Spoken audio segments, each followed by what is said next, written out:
Discipleship was more important to Jesus before sending. Training was more important to Jesus before sending. Am I communicating with you? Jesus was more interested in digging into your life, in rearranging your life, deconstructing and reconstructing your life than he will ever send you. He wanted the people to be with him first. He was so much into discipleship that what you call spirituality, which is fasting and prayer, it wasn't the emphasis for his discipleship at that time, because at some point the disciples of John came to him and said, we pray, we fast, your own disciples don't fast and they don't pray. And he said, leave them with me. A day comes when nobody will tell them to fast. A day comes when nobody will tell them to pray. So he was more into bringing them close to his lifestyle, bringing them close to his living, more than his doing, more than his speaking. He wanted them to see his lifestyle. Okay? The fastest way to teach a child is to be an example. It's very easy for our children to copy us. I mean, if you come into this place right now and as you are trying to talk to me, I'm not responding to you, I'm praying, I'm very sure you will not walk away, except if it's an emergency. But if you have time at your disposal, you will look for another corner to go and pray. Why? Because at the moment, at the time you came, I wasn't talking, I was praying.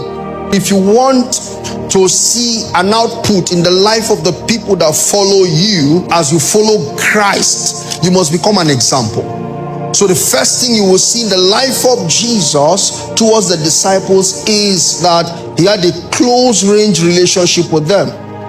He had a close range relationship. It is a close range discipleship program. It's a close range teaching. It's a close range training. Becoming is a theme. Jesus expects us to become. To become what? To become bearers of his image. Not just to be similitude of his person, but the bearers of his image, that God will imprint his image on you. And this he did for 3.5 years.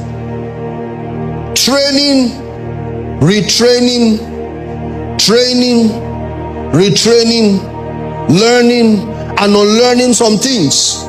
At some point, Peter would take the sword and cut off somebody's ear. He said, no, we don't live by the sword. Because they that live by the sword, they will die by the sword. Did you notice that after that teaching, that was all? Not one day did they carry sword again. Even when they were killing them, the master was not around. They didn't take sword to defend themselves with sword. What was their sword? Prayers. Even in the prison, when they were locked in the prison, their sword was prayers, because that was the constant thing they beheld when the master was alive. I can run you through Acts of Apostles chapter 1 down to 13.